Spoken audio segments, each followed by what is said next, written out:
मुख्य समस्या है लोगों के अंदर पोषक तत्वों की कमी, क्योंकि लोग बीमार पड़ रहे हैं, तरह तरह की बीमारियां आ गई। तो कहीं ना कहीं ये दिखाता है कि हमारे अंदर हमारी इम्यून सिस्टम जो है वो कमज़ोर पड़ गई है।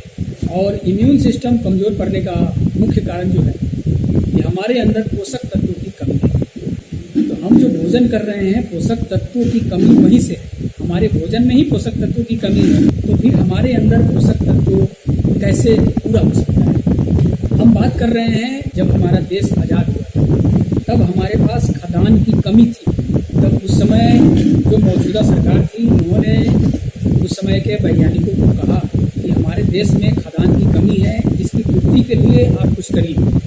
तो वैज्ञानिक लोग हरित क्रांति योजना शुरू की, ग्रीन रिवोल्यूशन, जो पंजाब से ही शुरू हुआ था। उस योजना का जो मुख्य चीज़ था कि हमें उन्नत वैरायटी का बीज उपयोग किया उन्होंने। हाइब्रिड बीज आया, मैकेनाइजेशन आया जिसमें ट्रैक्टर थी, फिर उसके बाद केमिकल फर्टिलाइजर, हर्बिसाइड, पेस्टिसाइड, तमाम तरह की चीज़ें हैं, जिससे हमारा पैदावार बढ़ा और हमारी खदान की जो कमी थी उसकी पूर्ति हो गई। इवन इस समय हमारे पास इतनी खदान है कि हम अपनी ज़रूरत पूरा कर पा रहे हैं, साथ साथ हम एक्सपोर्ट भी कर पा रहे हैं। लेकिन फिर भी हमारी आदत ख़राब है, आज भी हम उस केमिकल फर्टिलाइज़र, मैकेनाइजेशन इस सब का उपयोग कर रहे हैं।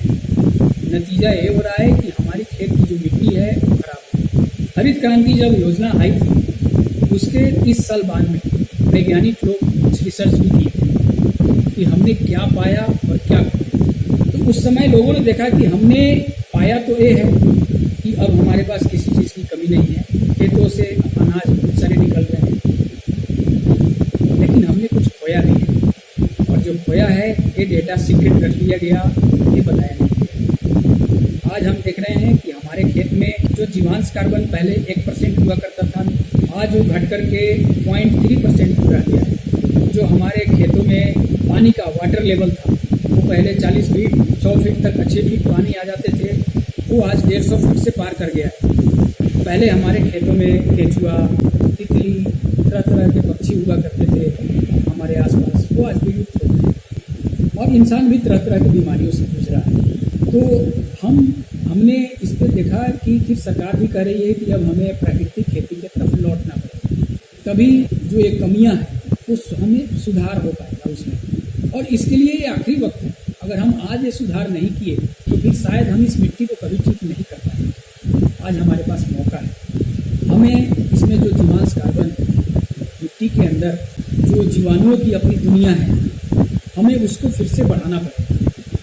तरह तरह का केमिकल डालकर, पेस्टिसाइड डालकर जो हमने उसको उनकी संख्या कम कर दी, मार डाला, हमें उनका संवर्धन फिर से करना पड़ेगा। इन केमिकल फर्टिलाइजर या उस हरित क्रांति में जो जो चीज़ हमने यूज़ किया था उस समय की भले ही वो ज़रूरत थी, लेकिन आज वो हमारी ज़रूरत नहीं है।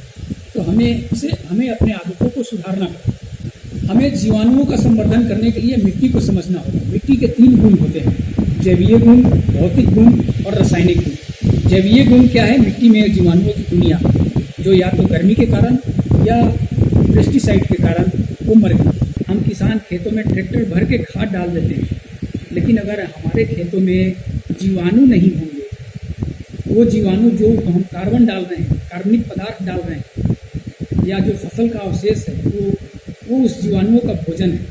और वही जीवाणु जब उनका मृत शरीर खेतों में पड़ जाता है तो वो जो जीव द्रव होता है वो पौधों का भोजन है।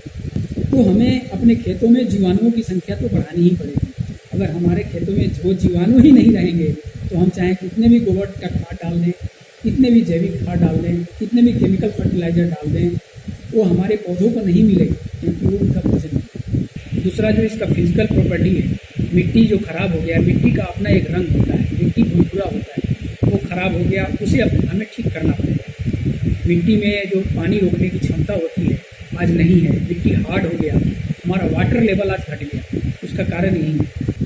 रासायनिक गुण की जो हम बात कर रहे थे, रासायनिक गुण वो पोषक तत्वों का बैलेंस है।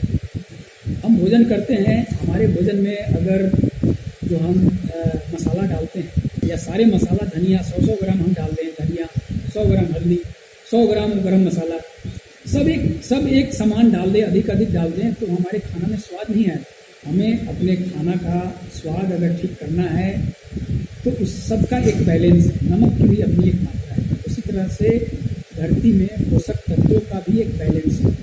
वो पोषक तत्व समान रूप से एक बैलेंस के रूप में अगर खेतों में नहीं होंगे तो उस पौधों में वो पोषक तत्वों की कमी और जो है उसकी पूर्ति नहीं हो पाएगी। फिर हमारे भोजन में भी वो पोषक तत्व, वो सारे पोषक तत्व नहीं आ पाएंगे और हम तरह तरह के रोगों से ग्रसित होते रहेंगे। तो हमें अपने रोग को ठीक करने के लिए हमें अपने पौधों में पोषक तत्वों की जो ज़रूरत है उसको ठीक करना होगा और तभी हमें भी वो पोषक तत्व मिल पाएगा। जी, थैंक यू।